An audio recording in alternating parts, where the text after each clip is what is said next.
ਵਾਹਿਗੁਰੂ ਜੀ ਕਾ ਖਾਲਸਾ ਵਾਹਿਗੁਰੂ ਜੀ ਕੀ ਫਤਿਹ। ਖਾਲਸਾ ਤੀਸਰਾ ਪੰਥ ਹੈ।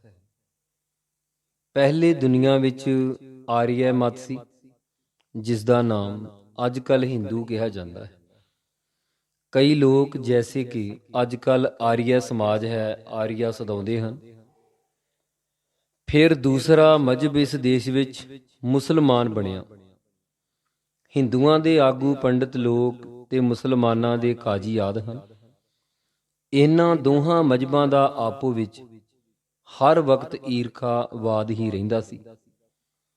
ਇੱਕ ਦੂਜੇ ਨੂੰ ਬਹੁਤ ਮਾੜਾ ਸਮਝਦੇ ਤੇ ਝਗੜਦੇ ਰਹਿੰਦੇ ਸਨ।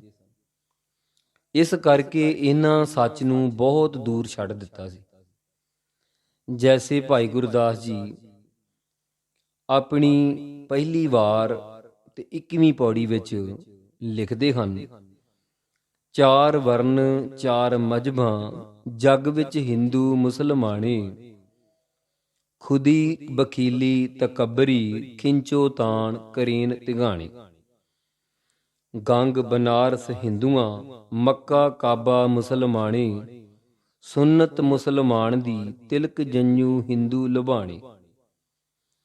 ਰਾਮ ਰਹੀਮ ਕਹਾਏ ਦੇ ਇੱਕ ਨਾਮ ਦੋਇ ਰਾਹ ਭੁਲਾਣੇ, ਵੇਦ ਕਤੇਬ ਭੁਲਾਏ ਕੈ ਮੋਹਿ ਲਾਲਚ ਦੁਨੀ ਸੈਤਾਣੇ। ਸੱਚ ਕਿਨਾਰੇ ਰਹਿ ਗਿਆ ਖਹਿ ਮਰਦੇ ਬਾਹਮਣ ਮੌਲਾਣੇ, ਸਿਰੋਂ ਨਾ ਮਿਟੇ ਆਵਣ ਜਾਣੇ। ਇਤਿਹਾਦਕ ਪ੍ਰਮਾਣਾਂ ਤੋਂ ਸਿੱਧ ਹੁੰਦਾ ਹੈ ਕਿ ਬਾਹਮਣਾਂ ਦਾ ਤੇ ਮੌਲਾਣਿਆਂ ਦਾ ਸਦਾ ਆਪੋ ਵਿੱਚ ਸੰਵਾਦ ਰਹਿੰਦਾ ਸੀ। ਜੈਸੇ ਗੁਰੂ ਜੀ ਵੀ ਦੱਸਦੇ ਹਨ, ਤਿਲੰਗ ਰਾਗ ਵਿੱਚ ਪਹਿਲੇ ਪਾਤਸ਼ਾਹ ਦਾ ਸ਼ਬਦ ਹੈ, ਜੋ ਕਿ ਪਾਵਨ ਅੰਗ 722 ਤੇ ਸੁਸ਼ੋਭਿਤ ਹੈ। ਸਤਿਗੁਰੂ ਜੀ ਕਿਰਪਾ ਕਰ ਰਹੇ ਹਨ। ਕਾਜੀਆਂ ਬਾਹਮਣਾ ਕੀ ਗੱਲ ਥੱਕੀ, ਅਗਦ ਪੜੈ ਸੈਤਾਨ ਵੇ ਲਾਲੂ। ਫਿਰ 10ਵੇਂ ਪਾਤਸ਼ਾਹ ਧੰਨ ਗੁਰੂ ਗੋਬਿੰਦ ਸਿੰਘ ਮਹਾਰਾਜ ਜੀ ਆਪਣੇ ਇੱਕ ਸ਼ਕੇ ਦੇ ਰਾਹੀਂ ਪ੍ਰਭਾਉਂਦੇ ਹਨ, ਦੁਹੂੰ ਪੰਥ ਮੈਂ ਕਪਟ ਵਿਦਿਆ ਚਲਾਨੀ, ਬਹੁਰ ਤੀਸਰਾ ਪੰਥ ਕੀਜੈ ਪ੍ਰਧਾਨੀ। ਸੋ ਖਾਲਸਾ ਗੁਰੂ ਜੀ ਨੇ ਤੀਸਰਾ ਪੰਥ ਪ੍ਰਗਟ ਕੀਤਾ ਹੈ, ਕਿਉਂਕਿ ਇਸ ਦੀ ਹਰ ਇੱਕ ਮਰਿਆਦਾ ਜੈਸੇ ਭਾਈ ਸੰਤੋਖ ਸਿੰਘ ਜੀ ਦੇ ਕਬਿੱਤ ਵਿੱਚ ਵੀ ਆ ਚੁੱਕਾ ਹੈ। ਹਿੰਦੂ ਮੁਸਲਮਾਨਾਂ ਹੋਰ ਈਸਾਈ ਆਦਿਕ ਉਸ ਵਕਤ ਇਸ ਦੇਸ਼ ਵਿੱਚ ਨਹੀਂ ਸਨ। ਦੋਹਾਂ ਤੋਂ ਨਿਆਰੀ ਹੈ। ਜੈਸੇ ਪ੍ਰਸੰਗ ਹੈ ਕਿ ਜਦੋਂ ਨਾਦਰ ਸ਼ਾਹ ਹਿੰਦੁਸਤਾਨ ਦੇ ਵੱਡੇ ਵੱਡੇ ਸ਼ਹਿਰਾਂ ਤੋਂ ਧਾਰਮਿਕ ਮੰਦਰਾਂ ਨੂੰ ਲੁੱਟ-ਪੁੱਟ ਕੇ ਵਾਪਸ ਆਪਣੇ ਦੇਸ਼ਾਂ ਨੂੰ ਜਾਂਦਾ ਹੋਇਆ ਬਿਆਸਾ ਦਰਿਆ ਵਜ਼ੀਰ ਭੁੱਲਰ ਦੇ ਕੋਲੋਂ ਲੰਘਣ ਲੱਗਾ, ਤਾਂ ਖਾਲਸੇ ਨੇ ਝਟ-ਪਟ ਕਾਹਨੂੰਵਾਲ ਦੇ ਛੰਭ ਵਿੱਚੋਂ ਨਿਕਲ ਕੇ ਉਸ ਨੂੰ ਲੁੱਟ ਲਿਆ। ਕਿਉਂਕਿ ਉਹ ਹਿੰਦੂ ਮੰਦਰਾਂ ਨੂੰ ਲੁੱਟ ਕੇ ਧਨ ਆਦਿਕ ਲਿਆਇਆ ਸੀ। ਤਾਂ ਉਸਨੇ ਲਾਹੌਰ ਪੁੱਜ ਕੇ ਖਾਨ ਬਹਾਦਰ ਸੂਬਾ ਲਾਹੌਰ ਨੂੰ ਪੁੱਛਿਆ ਕਿ ਮੈਂ ਬਹੁਤ ਇਲਾਕੇ ਬਲਕਿ ਸਾਰਾ ਹਿੰਦੁਸਤਾਨ ਫਤਿਹ ਕੀਤਾ ਹੈ, ਮੇਰੇ ਸਾਹਮਣੇ ਕੋਈ ਅੜਿਆ ਨਹੀਂ, ਤੇ ਇਹ ਕੌਣ ਬਲਵਾਨ ਆਦਮੀ ਹਨ ਜਿਨ੍ਹਾਂ ਨੇ ਮੈਨੂੰ ਲੁੱਟ ਲਿਆ ਹੈ। ਤਾਂ ਉਸ ਵਕਤ ਸੂਬਾ ਲਾਹੌਰ ਨੇ ਇਸ ਪ੍ਰਕਾਰ ਜਵਾਬ ਦਿੱਤਾ ਸੀ, ਜੋ ਕਿ ਪੰਥ ਪ੍ਰਕਾਸ਼ ਦੇ ਬੋਲ ਹਨ, ਹਿੰਦੂ ਤੁਰਕਨ ਤੇ ਹੈ ਨਿਆਰਾ, ਫਿਰਕਾ ਇਨਕਾ ਅਪਰ ਅਪਾਰਾ। ਵਿਆਹ ਨਕਾਹ ਨ ਇਹ ਕਰੈ ਹੈ, ਭੁਗਤ ਆਨੰਦ ਆਨੰਦ ਪੜੈ ਹੈ, ਕੰਠੀ ਜੰਜੂ ਤਿਲਕ ਨ ਧਰ ਹੈ, ਬੁੱਤ ਪ੍ਰਸਤੀ ਕਦੇ ਨ ਕਰ ਹੈ। ਏਕ ਰੱਬ ਦੀ ਕਰਤ ਬੰਦਗੀ, ਰਖਤ ਨ ਔਰਨ ਕੀ ਮੁਸ਼ੰਦਗੀ। ਵੇਦ ਪੁਰਾਨ ਕਤੇਬ ਕੁਰਾਨ, ਪੜਤ ਸੁਨਤ ਨਹਿ ਮਾਨਤ ਕਾਨ। ਗੁਰ ਨਾਨਕ ਜੋ ਕਥੀ ਕਲਾਮ, ਤਾਂ ਪਰ ਰਖਤ ਈਮਾਨ ਤਮਾਮ। ਤਤ ਖਾਲਸਾ ਗੁਰ ਕਾ ਜਾਹਰ, ਕਹਿਤ 84 ਤੇ ਹੂੰ ਬਾਹਰ। ਮੁਸਲਮਾਨ ਹਿੰਦਨ ਤੇ ਨਿਆਰੀ, ਰੀਤ ਇਨੋ ਮੇਂ ਹੈ ਭਲ ਸਾਰੀ। ਪ੍ਰੇਤ ਪੀੜ ਗ੍ਰਹਿ ਪੀੜ ਨ ਮਾਨਤ, ਮੜੀ ਮਸਾਣੀ ਕੋ ਨ ਪਛਾਨਤ। ਗੰਗਾ ਦਿਕ ਤੀਰਥ ਨਹਿ ਜਾਵੈ, ਸੂਤਕ ਪਾਤਕ ਨਾਹਿ ਮਨਾਵੈ। ਜੰਜੂ ਤਿਲਕ ਨ ਛਾਪਾ ਧਰੈ, ਸ਼ਰਾ ਹਿੰਦੂਆਂ ਕੀ ਨਹਿ ਕਰੈ। ਰੀਤ ਹਿੰਦੂਆਂ ਵਾਰੀ ਜੇਤੀ, ਤਜ ਰਾਖੀ ਇਨ ਸਭ ਬਿਦ ਤੇਤੀ। ਬਨੇ ਰਹਿਤ ਸਭ ਸਕੇ ਬਰਾਦਰ, ਇਕ ਕੋ ਦੂਸਰ ਦੇਵਤ ਆਦਰ।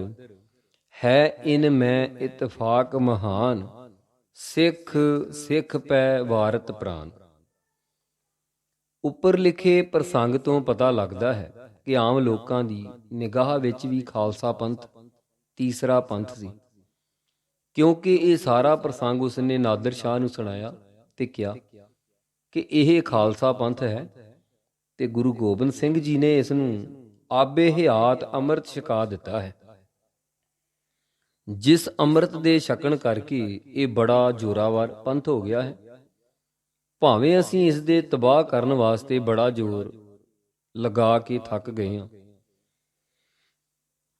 ਮਾਰਤ ਮਾਰਤ ਹਮ ਥੱਕ ਗਏ, ਇਹ ਸਦ ਬੜਤ ਜਾਤ ਨਿਤ ਨਏ। ਪਰ ਇਹ ਦਿਨੋਂ ਦਿਨ ਸਵਾਏ ਤੋਂ ਸਵਾਇਆ ਹੁੰਦਾ ਜਾਂਦਾ ਹੈ। ਐਸੀ ਗੱਲ ਸੁਣ ਕੇ ਨਾਦਰ ਸ਼ਾਹ ਚੁੱਪ ਹੋ ਗਿਆ ਤੇ ਸਮਝ ਗਿਆ ਕਿ ਇਹ ਗੁਰੂ ਕਾ ਸਜਾਇਆ ਖਾਲਸਾ ਪੰਥ ਤੀਸਰਾ ਹੈ। ਇਤਿਹਾਦਕ ਪ੍ਰਸੰਗਾਂ ਤੋਂ ਦਸਮ ਗੁਰੂ ਜੀ ਕਹਿੰਦੇ ਹਨ, ਗੁਰਪ੍ਰਤਾਪ ਸੂਰਜ ਗ੍ਰੰਥ ਦੀ ਤੀਜੀ ਰੁੱਤ ਅਤੇ 82ਵੇਂ ਅਧਿਆਏ ਵਿੱਚ ਪਾਤਸ਼ਾਹ ਦੇ ਬੋਲ ਕਵੀ ਸੰਤੋਖ ਸਿੰਘ ਜੀ ਫਰਮਾਉਂਦੇ ਹਨ, ਅਬ ਤੇ ਆਗੇ ਜੋ ਸਿੱਖ ਮੇਰੇ, ਰਹਿਤ ਬਹਿਤ ਕੇ ਸਹਿਤ ਬਡੇਰੇ।